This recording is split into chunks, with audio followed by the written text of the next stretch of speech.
ఈరోజు ఆంధ్ర సాంబార్ చేసుకొని కుమ్మేద్దాం. దాంట్లోకి ఉప్పు చేప కూడా వేయించుతాను చూడండి. అదేంటో అర్థం కాదు కానండి, మా నాన్నమ్మ పెట్టే సాంబార్ మాత్రం భలే అద్భుతంగా ఉంటుంది. సాంబార్ చేయడం ఇంట్లో అందరూ చేస్తారు, కానీ మా నాన్నమ్మ పెట్టే టేస్ట్ ముందు ఏది పని చేయదండి. అదేంటో గానీ తయారు చేయడం కూడా కొద్దిగా డిఫరెంట్ గా ఉంటుంది. కందిపప్పు శుభ్రం చేసుకుని దాంట్లో ఆయిల్ చెక్కేసుకుని పొయ్యి మీద పెట్టి మెత్తగా ఉడకబెట్టి పక్కన పెట్టండి. ఇప్పుడు ఒక పెద్ద దాకలో చిన్నగా కోసుకున్న టమాటా ముక్కల్లో లైట్ గా ఉప్పేసి బాగా పిసికి రసం అంతా బయటికి తీయాలి. దాంట్లోనే కొద్ది కారం పసుపు కూడా వేసుకొని కలపండి.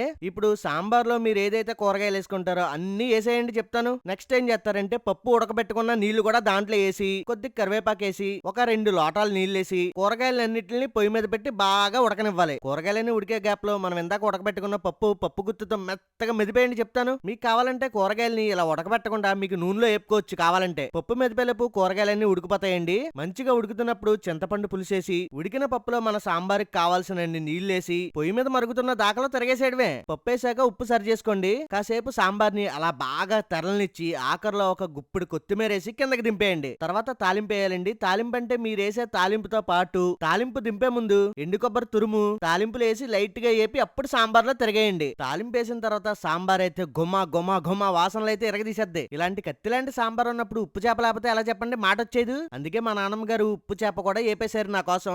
ఒక పక్క అన్నం వేడి, ఇంకో పక్క సాంబార్ వేడి, ఉప్పు చేపలు వేడి. ఎలాగైతేనే ఈ రోజు వేడి వేడి అన్నంలో సాంబారు ఉప్పు చేపలు వేసుకుని ఒక కుమ్మేసామండి. మీరు లైక్ సబ్స్క్రైబ్ మర్చిపోకండి. రేపు మళ్ళీ ఇంకో కొత్త వీడియోతో కలుద్దాం.